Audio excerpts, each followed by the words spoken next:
inévitable. La délégation togolaise, à peine débarquée aux États-Unis pour la 80e Assemblée générale de l'ONU, se retrouve piégée. Dehors, la diaspora gronde. L'air est lourd, les slogans fusent. La mission vient de prendre une tournure radicalement différente. Avant de convaincre le monde, il faudra survivre à la fureur des siens.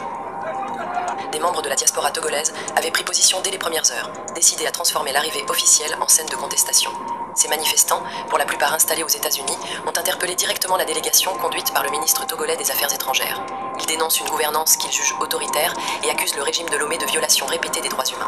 Cette scène, bien que brève, illustre une fracture persistante entre la diaspora et les autorités togolaises.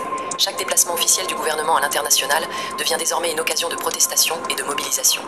Les protestataires affirment que le Togo traverse une crise politique et sociale profonde. À leurs yeux, le pouvoir en place se maintient par la répression et refuse toute véritable alternance. Certains disent même être venus spécialement de différents États américains pour faire entendre la voix de la diaspora. Chaque année, l'Assemblée générale de l'ONU constitue une vitrine diplomatique où les dirigeants présentent leur vision du monde.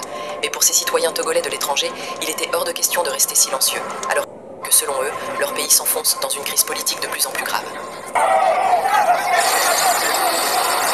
Dans ce contexte, le mouvement 6 juin s'est lui aussi mobilisé à New York. Son porte-parole, Edo Yves Agbodja, a déclaré dans une interview accordée à DW que le collectif entend profiter de la tribune internationale des Nations Unies pour alerter sur la situation politique au Togo, exiger davantage de démocratie et réclamer la libération des prisonniers politiques.